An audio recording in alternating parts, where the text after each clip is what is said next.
Hey guys, I'm finally back. I know it's been a really long time, and I know some of you have been asking where I am. Am I okay? I'm fine. Um, Before I get into my updates for you guys, I wanted to mention um, if you haven't seen videos from me in a while or whatever, be sure to check out the community tab on my YouTube channel. So if you click on to the main page of my YouTube channel, you'll see along the top of it, there'll be a tab that says community. Click on that because a lot of times if I just can't get to making a video that day or whatever, I will sometimes post little things on the community tab. Like I will give like a little update, or I may just post like some pictures on the community tab or whatever to just sort of keep in touch with you guys while I'm on the go or busy and can't get to making a video. So I had posted a little update on there. I think it was like last weekend, and sort of gave you guys a little update on a few things that, were going on and whatever. And I also had posted some pictures of Alex and I at his sister's wedding and stuff like that. So, if you haven't heard from me in a while and you haven't seen any new videos from me in a while, make sure to check out that community tab. So I just wanted to mention that.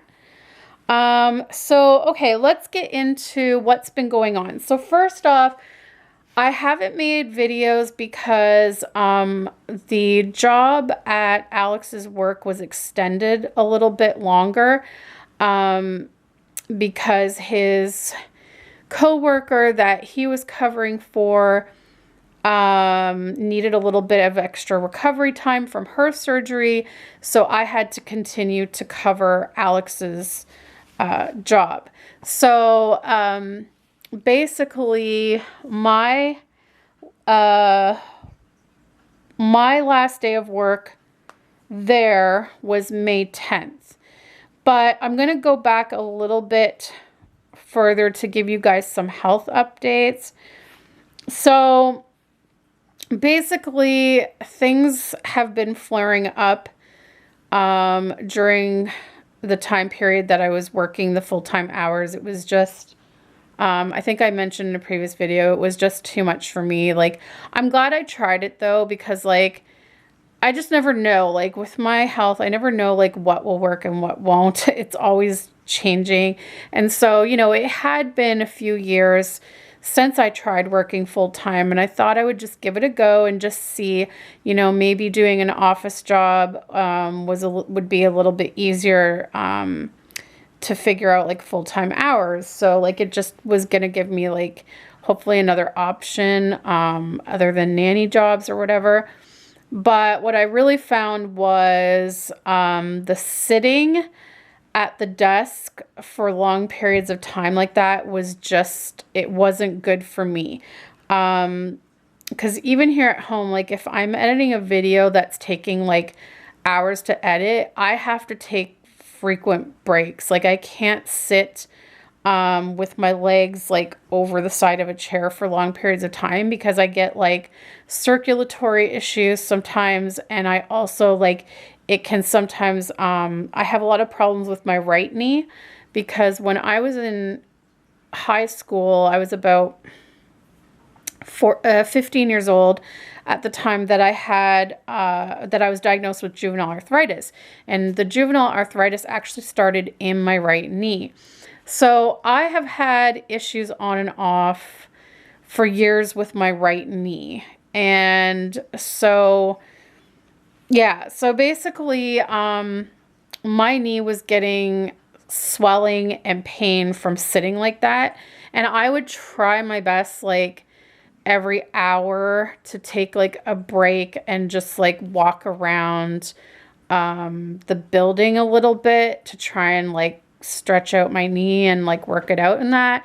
But I could only do so much walking around because like I didn't want the boss to think like I wasn't doing my work. So it was like a tough balance there.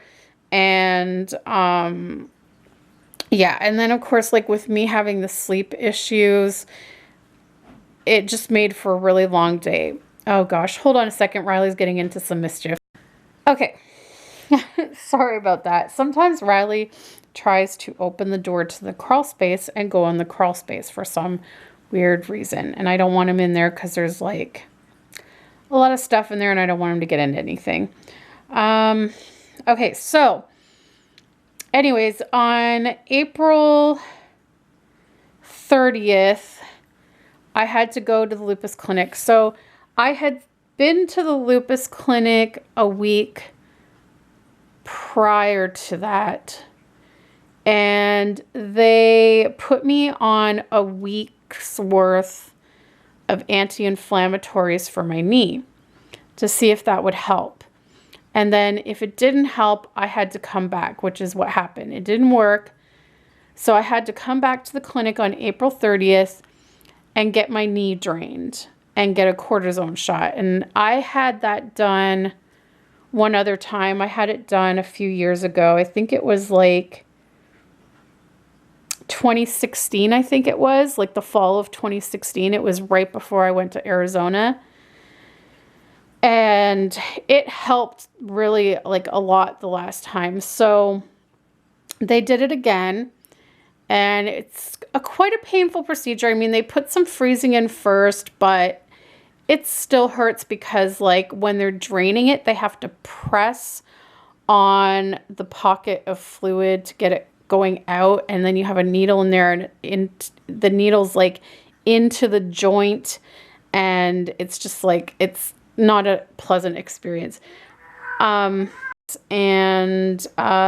they managed to take out 20 cc's of fluid and they sent it off to be tested, and then they put the cortisone shot in. Hi, buddy. You gonna come sit with me? Here, come sit here. Come. So they did that, and then my doctor gave me their cell phone number and said to text them in 3 days to let them know how I was doing. So it was sore for a couple of days, and then by the Friday, so like that was a Tuesday I went in.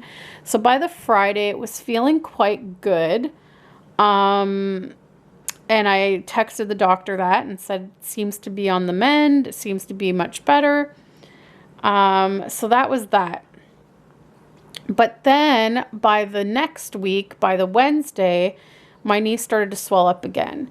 And it was actually really painful.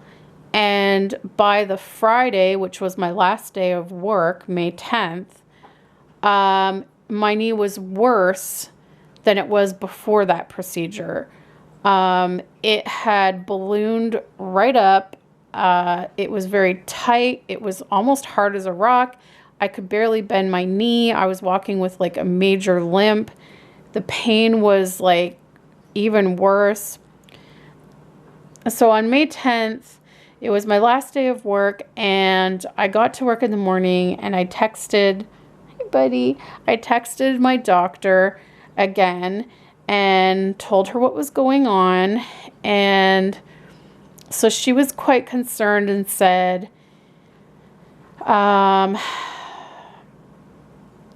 basically she said if I could get to an ER to get it aspirated again, which is where they drain it again. I really didn't want to go to the ER because sometimes you can be there for hours on end. So then she suggested seeing if I could get in to see my family doctor, have them aspirate the knee and collect the fluid and have it sent out for testing again. Because like the first testing they did, they didn't find anything in the fluid. There was no sign of infections or anything like that. They did find like an elevated amount of lymphocytes, and I forget what they said that could be connected to, but it wasn't like super concerning to them because everything else checked out. So, but she said like with that procedure, there's a risk of a flare-up again of the knee, or there's a risk of infection. So they wanted to rule out infection first and foremost. So I called my family doctor. he had already gone home for the day because he only works mornings on Fridays. And by the time I got all through this with my doctor and called them, he had already gone home for the day. So basically my doctor just said, like, if you don't want to go to the ER, she said maybe just like try to like wait until the following, like after the weekend on Monday, and then they would see me in the clinic on Monday and take it from there. Like they were saying they would probably send me for an MRI of my knee and see what's going on, and they may have to send me for physiotherapy of my knee just because they're concerned that there might be like a degenerative thing going on in my knee, and there's a chance that like something has worn down and I might have bone on bone. So if that's the case, I'm going to need like some physio, but they won't know until they see the MRI and get a better picture, because the x-rays of my knees that they took a couple weeks before that only showed the fluid. So yeah, so that was that. And so we kind of played it by ear, and I tried to like get through the day, but we knew that we had a wedding to go to the next day. We had Alex's sister's wedding to go to, and I was like, I don't know how I'm supposed to like, like enjoy myself when I can barely like walk, and like I'm in pain in that. And I'm like, I don't want to just sit in a chair because that's going to make it worse. Like I need to have basically my leg elevated at this point to get the swelling down. So we just decided we were going to leave work a little bit early and go to the ER. So I would say an hour before we made that decision, Alex's boss came in before she left, well, no, I guess she didn't leave for the day, but she just came in and she gave me a thank you card for helping them out. And she gave me a beautiful bouquet of flowers, which I posted pictures of on my community tab, but I'll insert a picture here for those that didn't see it. So she gave me a bouquet of flowers and thanked me and got everyone around to say goodbye to me because it was my last day. So that was really nice.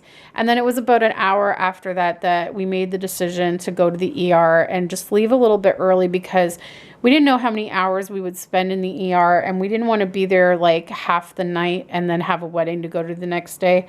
So, so his boss was like, that's fine. So we left about like an hour and a half early from work, went straight to the ER, and thankfully, like, we got moved in pretty fast. I think we only ended up being in the ER about 2 hours. So it was actually really, like, that's fast.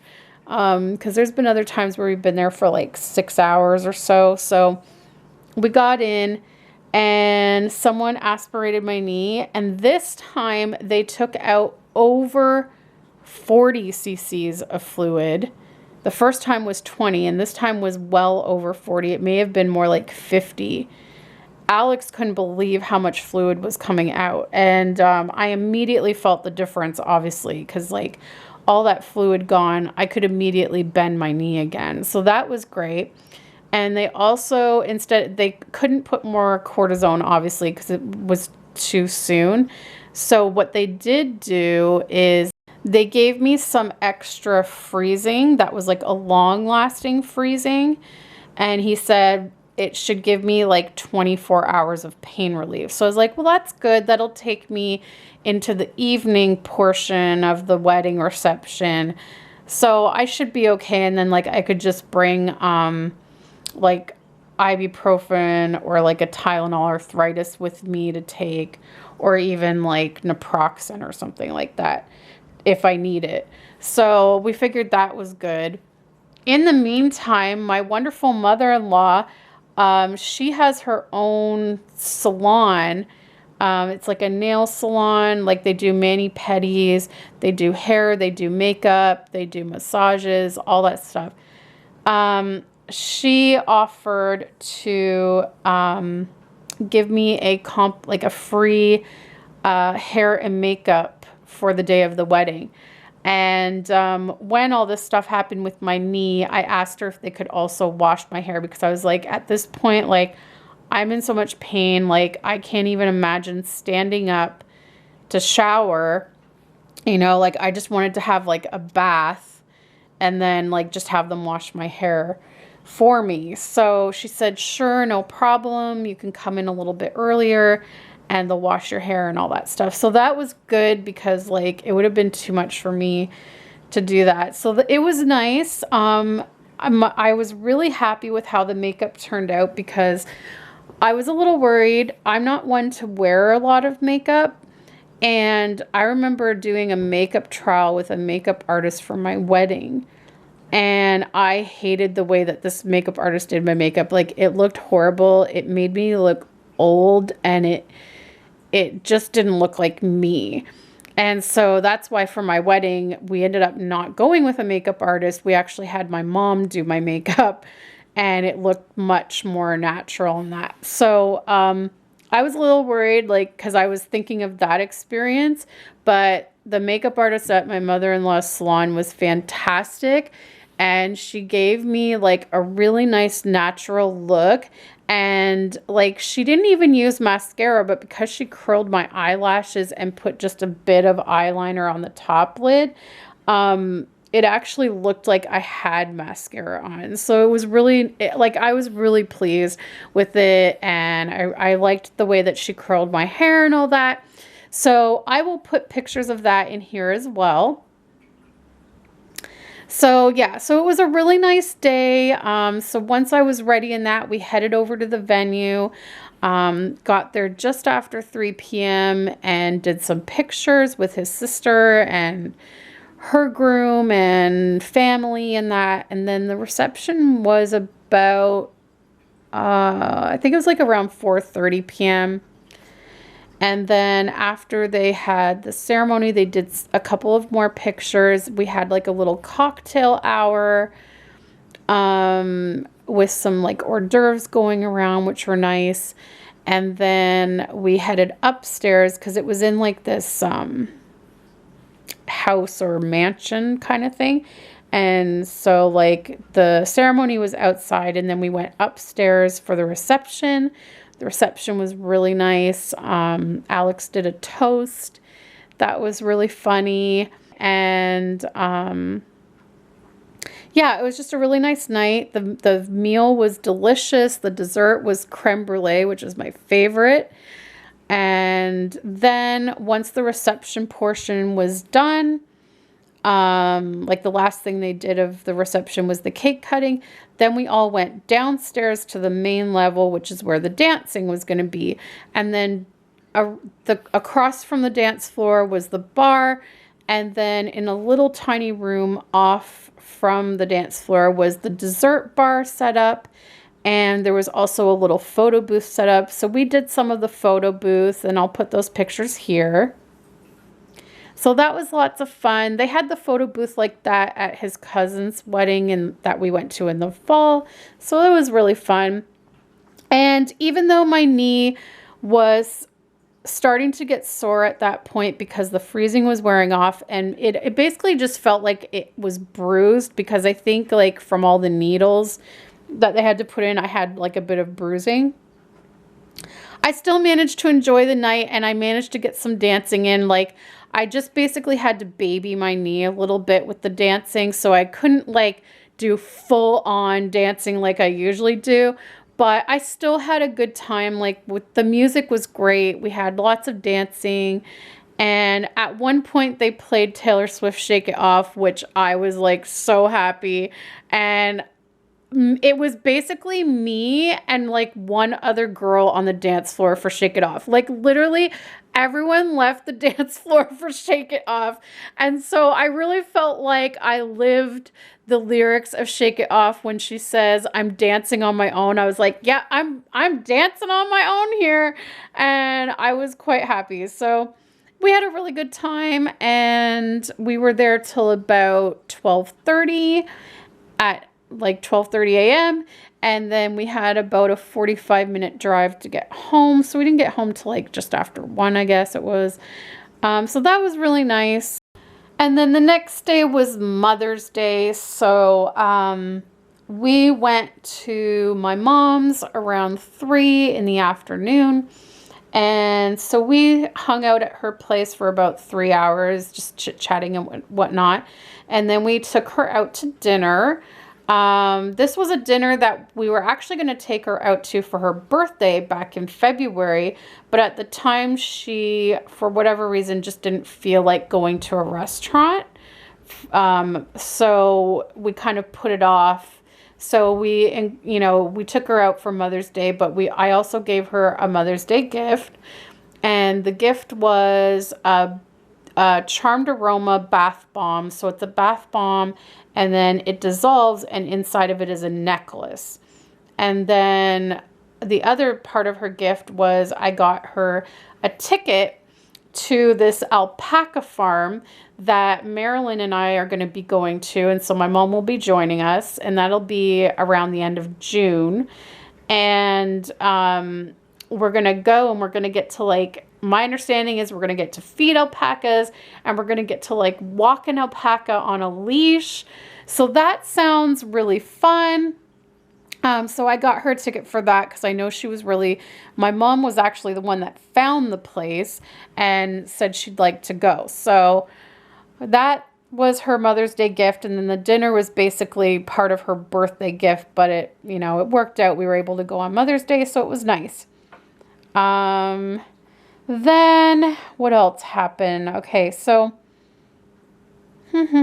then May 13th, so like the day after Mother's Day, was my first day off after working at Alex's work. So I was supposed to go to the lupus clinic that morning, but they ended up texting me at around 8 o'clock in the morning, like basically when I had just woken up to get ready to go to the appointment. They texted me, and they said that they decided I didn't need to come in that day because they wanted to send me for the MRI of the knee first so that they had results to look at.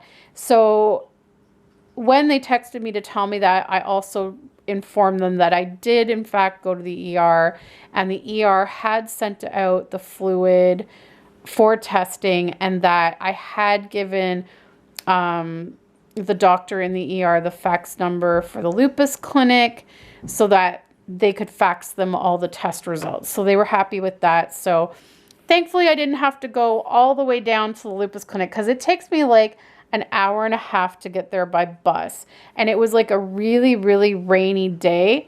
So I was kind of glad that I didn't have to go out in that. So I just stayed home. So I just ended up going back to bed. I was like, yes, like I'm going to catch up on some sleep. So that's what I did. And then later that evening, Alex and I both had an appointment with our family doctor. So we went to that. And then after that, we went and did some grocery shopping. So that was good. I got out of the house for a bit then. And so that was that. And then, let's see what else was going on. Okay, so May 14th. May 14th was such an exciting day for me. Okay, so where do I start with this? Like, I am so excited about this. I still can't believe this happened. Okay, so basically, May 13th, there was a stamp on Taylor Swift's calendar. Now, she had a stamp on April 13th, and April 13th started the countdown to the new single. So everyone was thinking something is going to happen on May 13th.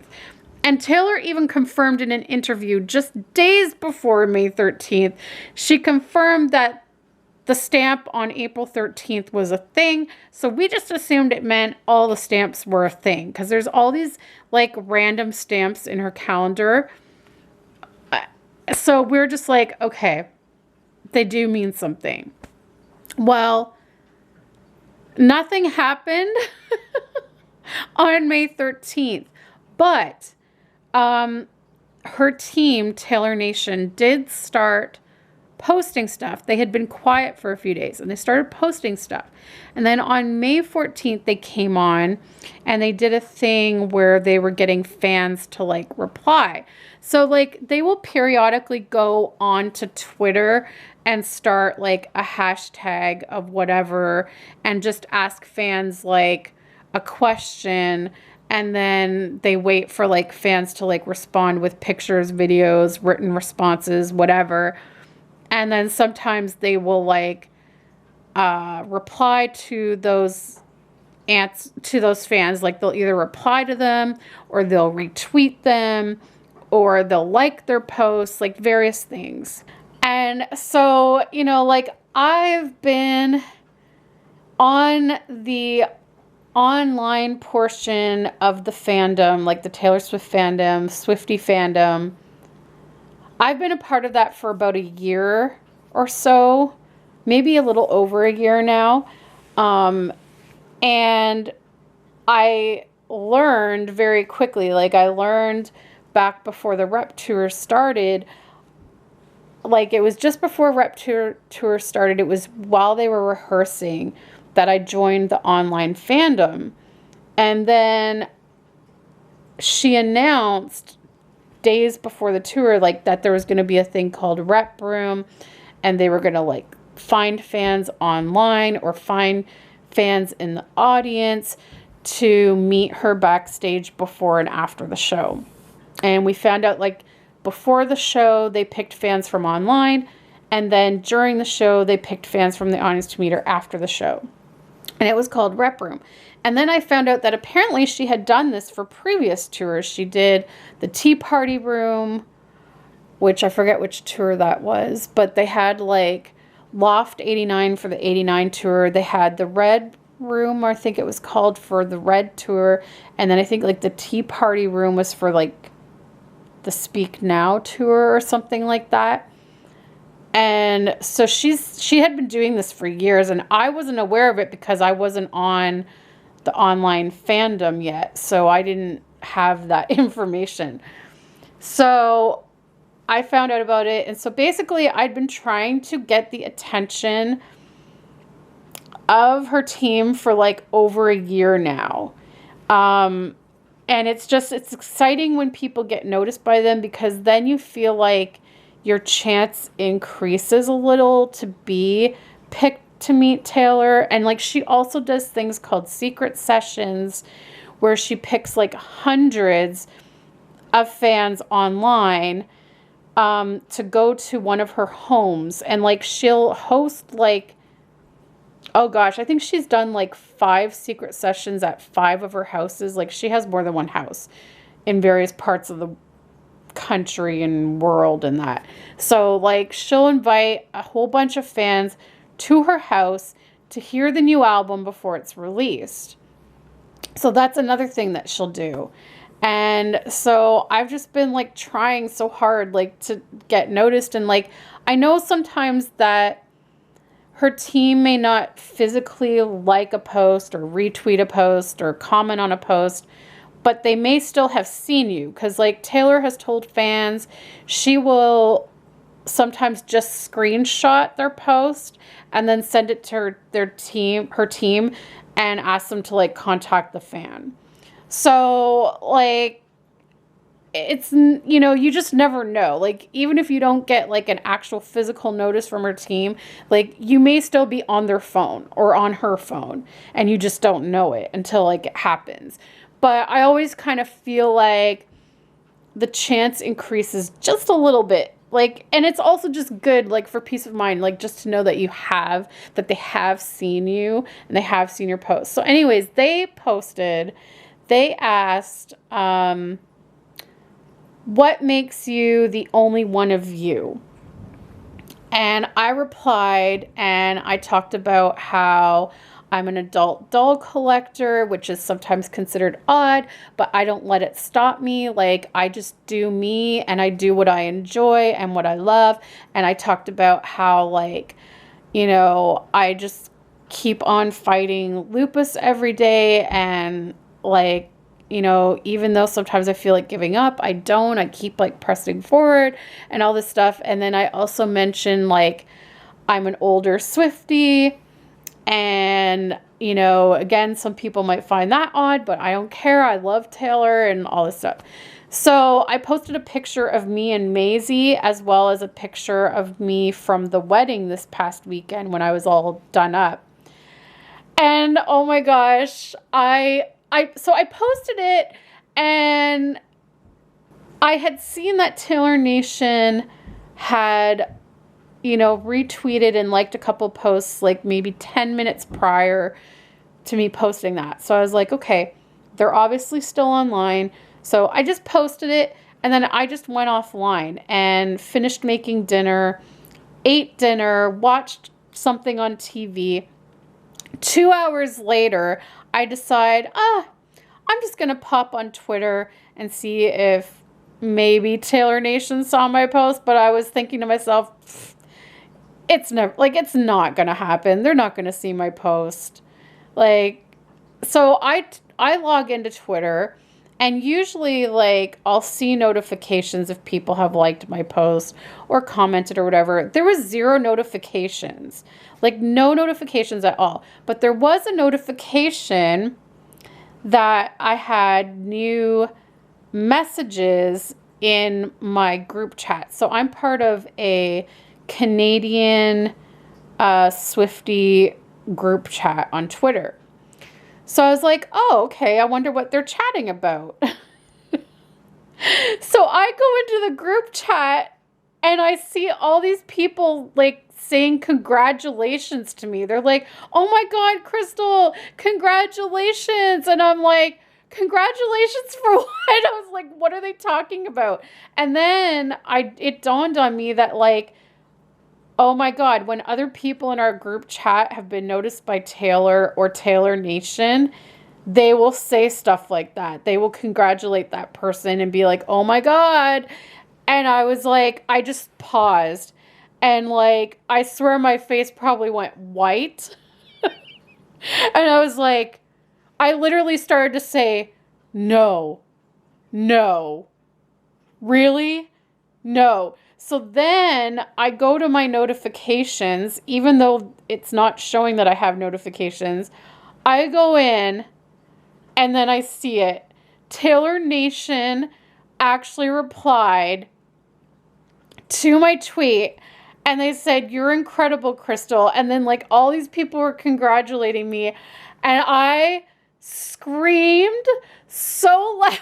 Like, oh my God, like Riley was sleeping beside me, and I scared the shit out of him. Like, he went flying, like he just ran away because I screamed so loud. Alex came running from the office and was like, what?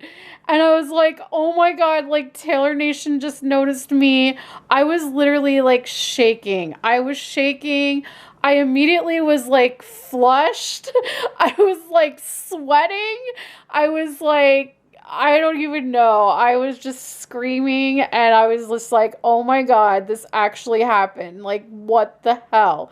Like, I never in a million years thought that was going to happen. Like, I really thought there's no way. Like, my account is small. I don't have a ton of followers.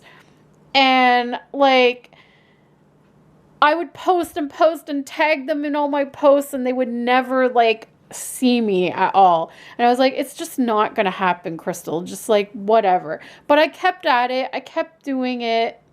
I didn't give up, because there was other people that would say, like, don't give up. I barely have any followers and I got a notice. Or like, I barely had any followers and Taylor Nation followed me. And like, even some people that had been chosen for meet and greet was like, I had 20 followers. I never had a notice from her team or her. And like, I got picked for meet and greet. So they're like, just don't give up. And I didn't give up. And it actually happened. So I was so excited by that. I was like, literally shaking, just literally shaking. And so like, it took me like a good 10 minutes to like, just like breathe, Crystal, breathe. Like, oh my God, I just still can't believe that happened. So I screenshotted that crap because I was like, I gotta put that in my journal. Because it was like, well, you know what? Like, at least it tells me they've seen me and they've possibly looked at my account more in depth. Who knows? Like, they may have looked at my other posts. They may have screenshotted me. I don't know. Like, I don't want to get my hopes up, though, like, that I'm going to be picked for meet and greet and that. But it's just nice to know, like that they acknowledged, like, that I exist. So, you know, even if I don't get picked, like, that was an exciting moment for me. So that was that. So then the next day, we finally got some nice warm weather. It was warm, it was sunny, it was great. It actually was warm enough that I could go out without a jacket. So I loved that. So I went for a nice walk.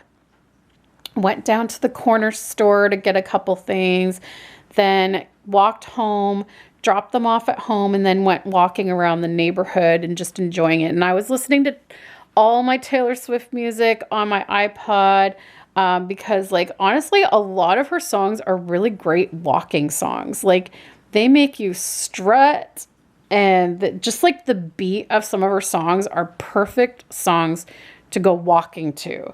So I almost always play Taylor Swift's music when I go walking because there's just something about it that just makes you, it just motivates you to go walking. So that's what I did on that day. Also, I forgot to mention, and you probably have noticed, I got my ears re-pierced. I forgot to mention that. I got them pierced the day before my last day of work because the day before my last day of work, I had to take off because I had a doctor's appointment with my endocrinologist for my thyroid. And so after I finished with him, I decided to go over to the mall and I got my ears re-pierced because, okay, I got my ears pierced when I was a kid. I was probably around 8 or 9. And unfortunately, back then, there wasn't a lot of hypoallergenic options for earrings.